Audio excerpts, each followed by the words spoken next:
ఎన్ని ఇబ్బంది మాకు లోటు లేదు. మాకు 3000 పెన్షన్ చేసి మాకు ఇంటి దాకా పెన్షన్ వాళ్ళంతా తెచ్చిస్తాను.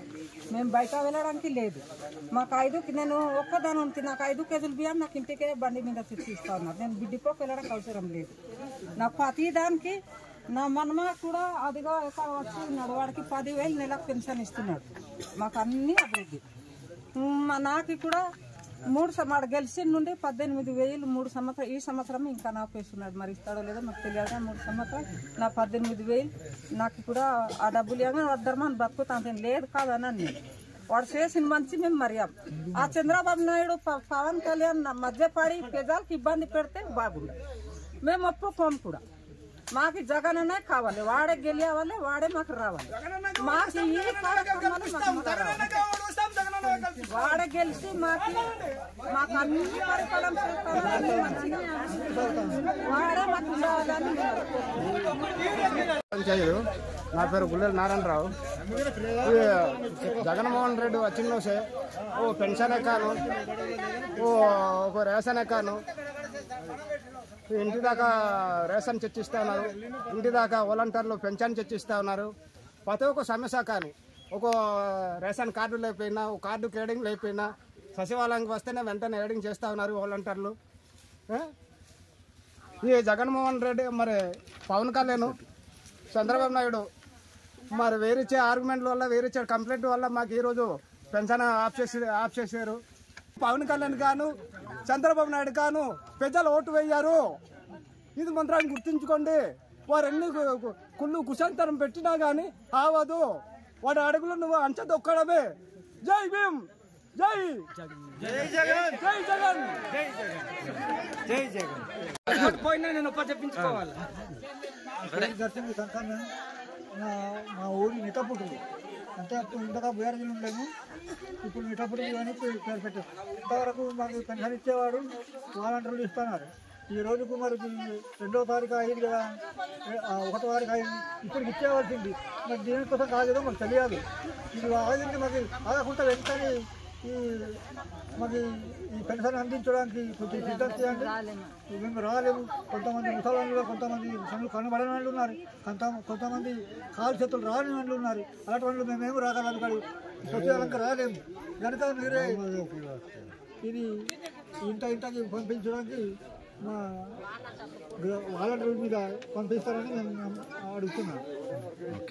పింఛన్లు ఇంటికాడికి తెచ్చిస్తున్నా ఈ వాలంటీర్లు. ఈ చంద్రబాబు నాయుడు ఏదో కేసు పెట్టి ఇంకా పింఛన్ లేకుండా చేస్తున్నారు. మరి ఆడికి పోవాలా మళ్ళీ పింఛన్ తెచ్చుకోవడానికి. చంద్రబాబు నాయుడు ఎక్కడ పుట్టినాడు ఏం కదో అర్థమే కాలే. ఈ వచ్చి లక్షణంగా పింఛన్లు ఇస్తుండే, లక్షణంగా పొద్దున్న వచ్చి 8 గంటలకి 7 గంటలకి వచ్చి పింఛన్లు ఇస్తుండే. ఇంకా మళ్ళీ ఆ బుస్పాటి కానీ తిరగాలా, లేకపోతే ఈ చంద్రబాబు తెచ్చిస్తారా ఎచ్చట ఏం చెప్పాలా. దేవుడా అని లక్షణంగా పింఛన్లు వస్తుండే. ఇప్పుడు కొడతానికంటే మేమేదో ఆసుపత్రికి ఏమైనా మందులు తేడానికి పోతుంటుంది. పెన్షన్ వేయకూడదు, అవి వేయకూడదు అని. ఏం బా ఇది పద్ధతిరా. ఆమెకి భూమి పొట్టేయట్లేదు కదా, కొడుకు చూస్తున్నాడా, నేనే చూస్తానా.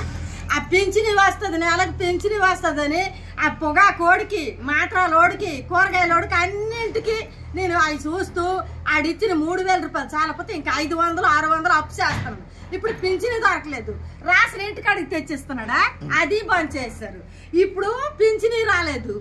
మరి ఇంకా నారా లోకేష్, చంద్రబాబు నాయుడు వాళ్ళు వచ్చిస్తారా? లేకపోతే ఇప్పుడు మా ముసలి దానికి పట్టుకొని కానీ ముష్టి అడుక్కోవాలరా?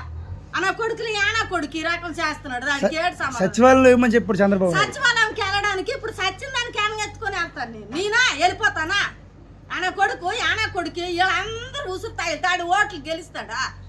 అడి గెలిచి బాగుపడతాడా? ఆ తగిలుతుంది ఇలాంటి ఉసురు మాత్రం. అప్పుడు 10 సంవత్సరాలు ఏర్పాటు చేశాడు ఆ చంద్రబాబు నాయుడు. అన్నటప్పుడు కానీ అన్నట్టు ఈ రకం కానీ ఇచ్చుందిగా బాగుండు. అప్పుడు ఇంకల్లా దేవత ముష్టిదా ఈ పంచాయతీకి, బగాపిండి పంచాయతీకి ఒక సీఎఫ్ ముష్టి దానికి పెట్టాడు. ఈ పెదల సొమ్ము తినుకోని అది ఇచ్చింది భీము. ఏవో పిల్లేసి పరిగెడితే ఒక్క రోజు కానీ ఎవరితో బాగాలేదో ఒక ఊరికి వెళ్ళి ఉండిపోయి మరుసటి రోజు వెళ్తాడు ఆ బియ్యం లేవు. ఏమంటే నీ బియ్యం ఎక్కడికి వెళ్ళిపోయినాయి అనగన్నాడు. ఈ 10 సంవత్సరాలు ఏలుబడి చేసి అంత ఇచ్చాడు. ఇప్పుడు ఏదో ఈ జగన్మోహన్ రెడ్డి వచ్చినాడు, ఇస్తున్నాడు ఇంటింటి భీము పింఛని అని ఆశపడితే ఇది లేదు, అటు కూలికి వెళ్ళలేదు దానికి వదిలేసి ఆయన కింద సేవ చేస్తానంటే ఇప్పుడు అన్నింటికి ఆశపడము. పొగాకు లేదని గొల్లు, మాత్రం లేవని గొల్లు, ఎక్కడి నుండి నేను తెచ్చిస్తానని వదిలేసి కూలికి వెళ్ళలేకపోతే నేను ఎక్కడికి వెళ్తాను రా? ఏం బాగుపడిపోతాడు రా ఓట్లేసి ఆయన కొడుకు అని వస్తే మొఖాన్ని ఊసేస్తాను. పెన్షన్ వచ్చిందా మనకు? ఇంటికి తెచ్చిలేదా వాలంటీర్? ఎందుకు 3 రోజులకు తెలుస్తారంట, సచివాలయం పోయి ఇస్తారంట. సచివాలయం ఎక్కడ మాకు ఇక్కడ లేదు, ఆటోలు లేవు, ఏం లేవు, మాకు అది ఏం కావాలి. ఎట్లా వచ్చేది? ఇంతకుముందు ఇంటి దగ్గరికి వచ్చేదా? ఇంతకుముందు ఎలా వచ్చేది? ఇంటికి వచ్చి ఇచ్చిపోతారు మహానుభావులు. కొంచెం ముందుకు బా. ఇప్పుడు ఏమైతుంది? వాళ్ళ పేరు చెప్పుకొని నెల నెల ఇబ్బంది లేకుండా ఇస్తాను సార్. ఈ నెల రావడం లేక ఇబ్బంది అయింది సార్ మాకు, మందులకు దానికి దీనికి. చంద్రబాబు నాయుడు చేసిన వల్ల మాకు చాలా ఇబ్బంది పడుతున్నాం సార్ మేము. నెల నెలకి పెన్షన్ వస్తుంది, ఈ నెలలో మాత్రం పర్లేదు. ఎందువల్ల అంటే చంద్రబాబు నాయుడు చేసిన దానికి పర్లేదు. మాది ఎప్పటికీ జగనే, పెద్దోళ్ళ కాలం అంటే జగనే మాది. ఎప్పటికీ మారేది లేదు, చేసేది లేదు. మా ఇంట్లో తెలుగుదేశం వాళ్ళు వచ్చేది కూడా లేదు. మాకు ఇంటికాటికి రావాలా, వాలంటీర్లు ఉండాలా. మాకేందో మందులు మాతర్లు బాగలేక మేము చచ్చిపోతున్నాము ఇంట్లో పడి. అట్లా వాళ్ళకి ఆయన సాయం చేస్తే ఈ పొద్దుొచ్చి ఆయన ఇట్లా చెప్తే మేము ఎట్లా బతకల్లా? మేము చచ్చిపోవాలని కదా ఇట్లా అన్నీ చేసిండేది అప్ప. చంద్రబాబు నాయుడు కొడుకు చాలా మాట్లాడుతున్నారు, ఇంటానే ఉండాము. మా జీవితాలతో ఆడుకుంటున్నారా మీరు? ముసలితో అవసరంలే, మేమేమో మీరెన్నో జగన్కే వేసేది. జగన్ మమ్మల్ని అక్కల చెల్లెండను కోరుకున్నాడు కాబట్టి మేము ఆయనకే వేసేది. ఎవరికి ఏమో ఓటు అంటే జై జగన్, జై జగన్, జై జగన్, జై జగన్.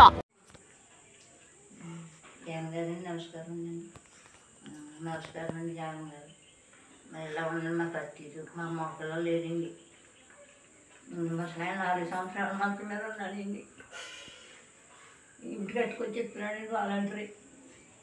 మరి ఎక్కడికో రావాలంటే రాలేమండి. మరి మీద అయ్యింది ఆ వాలంటరీ పట్టుకొచ్చి ఎక్కడున్నారండి? లెక్కకి లేదండి. మనిషి 4 సంవత్సరాలు మంచం మీద ఉన్నారండి.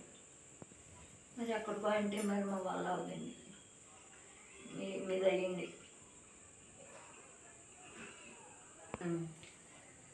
జగన్ గారే రావాలని కోరుకుంటున్నామండి. మరి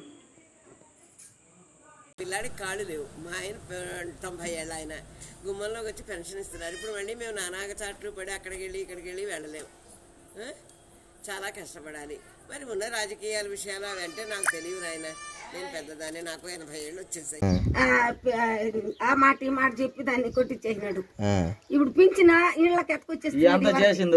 చేసింది చంద్రబాబు నాయుడు కదా. ఇంకెవరు? చంద్రబాబు నాయుడే చేసింది. చంద్రబాబు నాయుడు వస్తే వాన కురదు, పైరు పండదు.